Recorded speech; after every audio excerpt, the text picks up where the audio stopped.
Baby girl. Baby girl. Hey. Baby girl, let me see you do your dance, let me see you twirl. Shaking ass in the club with your homegirl. Take a pic for the gram, show the whole world. Show the whole world. Yo, right here in the small box. Now, currently on Twitter right now, this is the video that's going viral with the producer that created NOKIA pretty much exposing how much of NOKIA is his. But what I have to say is that this is old news. Let's just go ahead and get that out the way right now. That is completely old news. The reason why it's old news is because this already happened last year. This already happened in 2025. The man was in his car with his mom playing the track. So as you can see from the caption right here, producer name is Elkin. On NOKIA by Drake got his mom a present after the track's success and is living life. Love to see it. Hope he gets more great opportunities. And this is him jamming in the whip. And from this video is when people found out, oh, this dude right here pretty much made majority of the song. He made majority of the song, and you'll be surprised when you sit here and listen to it. So, of course, they're probably going to be playing the regular song, but when people start to realize, oh, it's you, and then we're going to get into the other video, and it's going to show how much. But this is him in a car jamming out right now. So we're going to go ahead and get into that first, and then we're getting to the next one, and then we're going to talk about it a little bit. So let's just go ahead and make it happen right now. I'm just going to play this one real quick. Yo, Sam, 2025. Is it face? Is it fake? Is it feature? Is it... Baby girl. Baby girl. Hey.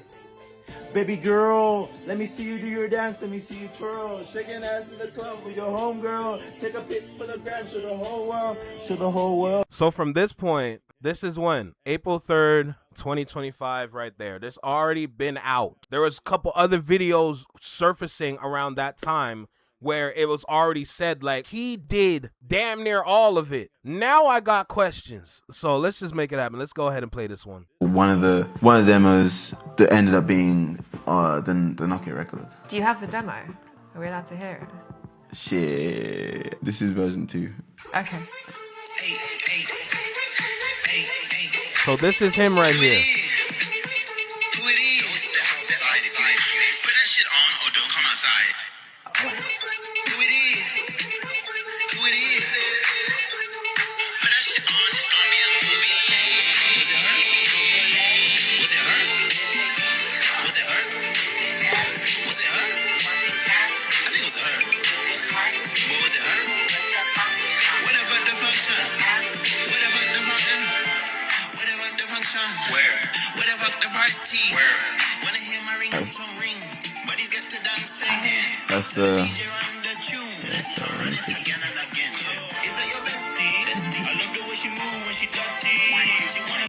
This man did damn near the whole song. This man damn near did the whole song. I originally thought it was the first half. I didn't know he did both sides. So he even had the beat switch and everything in there. So it's pretty much like he was given like 80% of the song and said, let me just write some things in here to make it better. You see what I'm saying? So let me go back a little bit and we're going to hear the second part because I originally thought it was the first part that he did. That's the...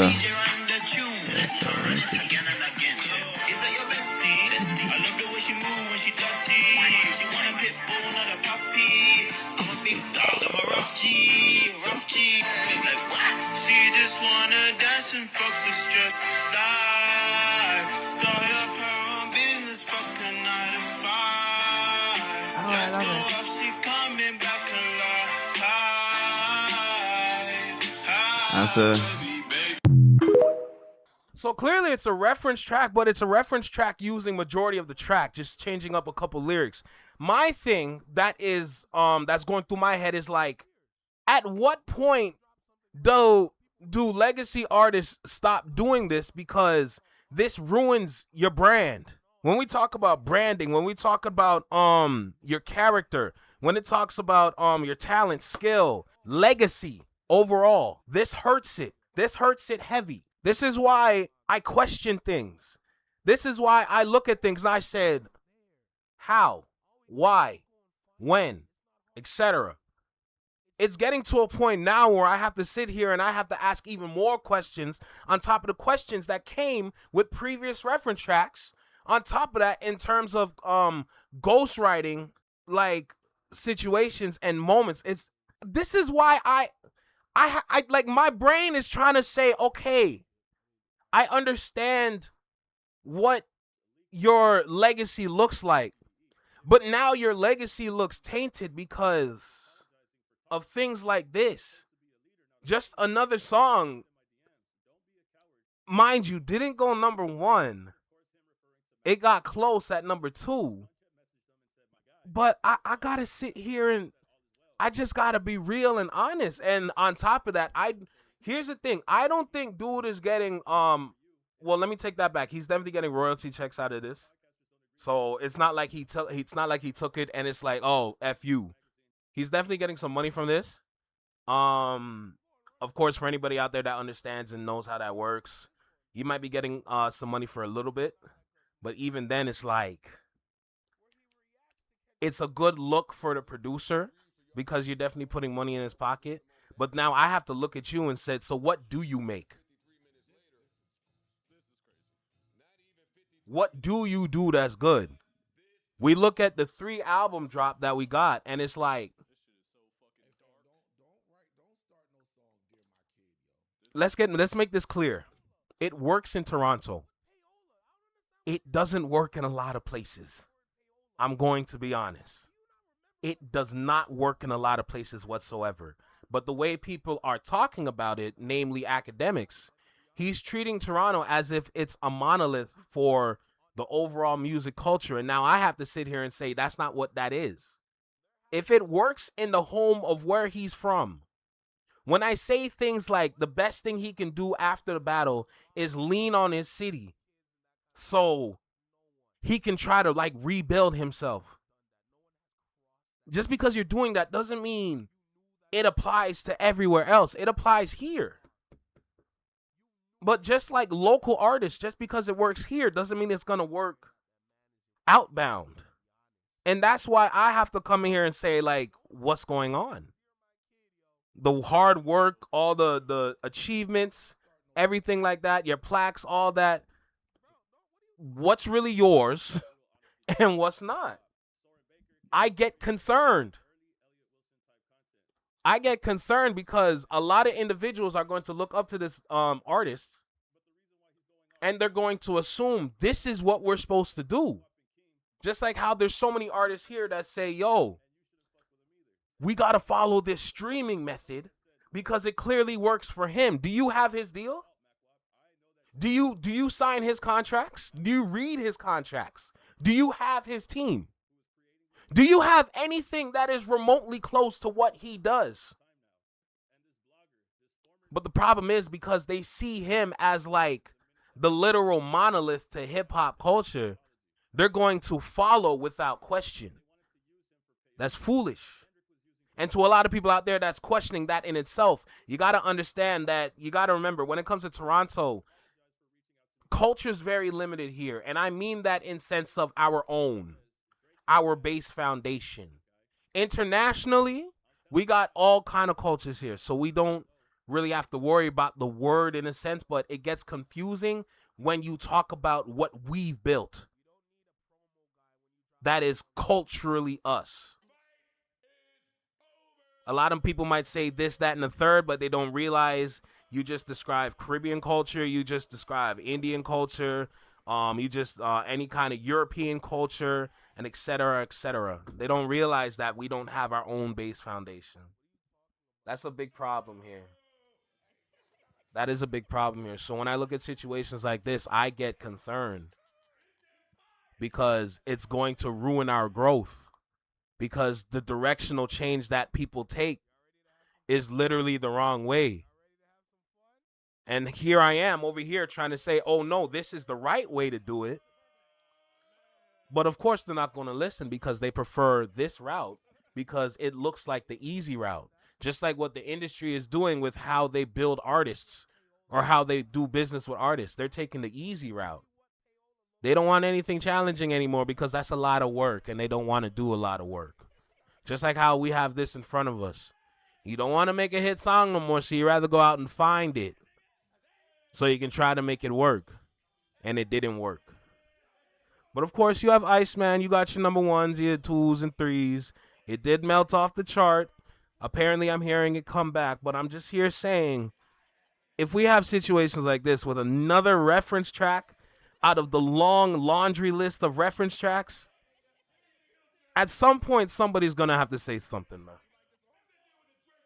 So sent 3 records, and that was one of the demos that ended up being the NOKIA record. Do you have the demo? Are we allowed to hear it? Shit. This is version 2. Okay. Hey, hey, hey, hey. Who it is? Who it is? Put that shit on or don't come outside. Who it is? Who it is? Put that shit on, it's gonna be a movie. Was it her? Was it her? Was it her? Was it her? I think it was her. What was it her? Whatever the function. Is nobody else fed up?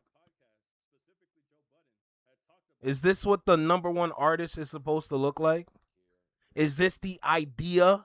Is this the embodiment of what a number one artist is supposed to do?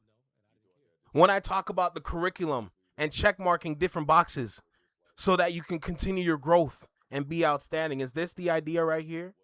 Where you go and find somebody else and take their shit and then throw in some change? These are the kind of questions that I ask myself in the head, because it's like when you see artists on stage, when you see Jay-Z, when you see Clips, when you see Jada do his thing, when you see Kendrick do his thing, and you see the success that comes from people that actually rap and don't make like pop songs all day. It's night and day. When you see Jay-Z and Kendrick rapping on stages, stadium stages, no backtrack, knowing their lyrics, isn't that what it's supposed to look like? Instead of having a karaoke session? Because that's pretty much what it is. Do you prefer to have a karaoke session where you can sing along? Or you can sit there and witness your favorite artists do what they do best or do what they're supposed to do? That's why I look at Aubrey and I'm like, why aren't you doing that? Because that's the top. What you're doing is not equating to the top at all, because it's following a long line of laziness. And it's getting to a point where your peers are running past you and you're still here trying to figure it out, telling other people you're trying to figure it out. And then where you're supposed to be is leaving you. That's a problem. I don't like that. That's why I say what I say. Hip-hop fans are pissed. Drake cultists are fence sitters. They don't care. Of course, that's what's been created. You know, that's the creation that comes with Aubrey, right? I'm here to say we can do better. We see the formula. Why not follow that? It puts more money in people's pockets.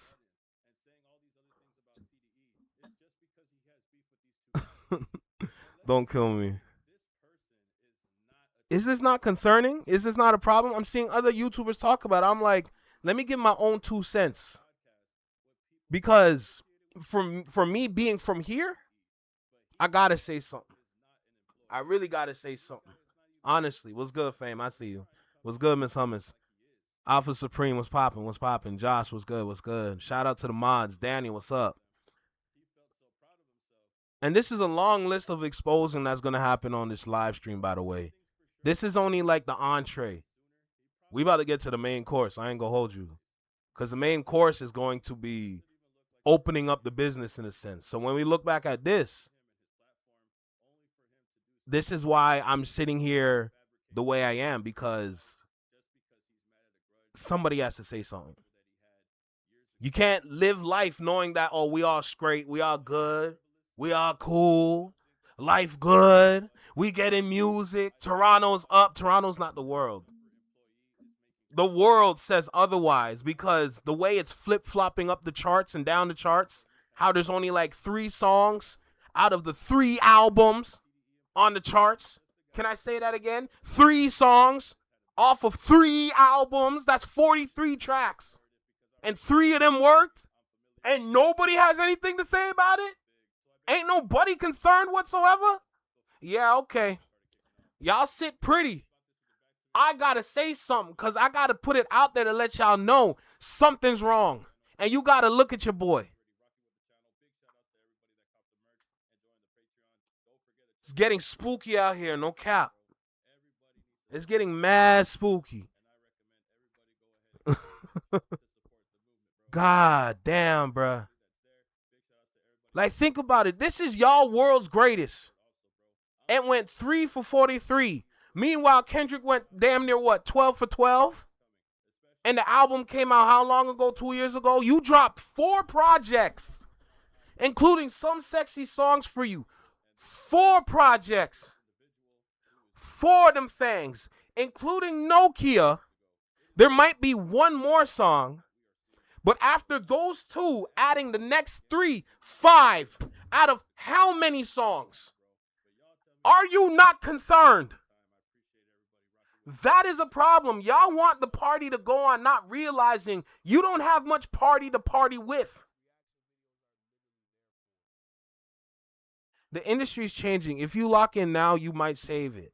But if not, if you continue with the wave, you're going to crumble with it. It's like you hanging off a cliff and knowing that you on the wrong cliff instead of trying to figure out how to get over there. You still hanging on thinking, oh, I can make the jump. Nigga, if you don't take yourself down, pick yourself up, do something. I don't know. It's getting a little ridiculous out here. It's just getting a little ridiculous out here, man.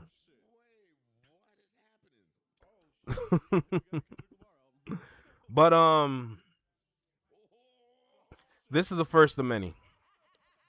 Now, the second video is a bit long.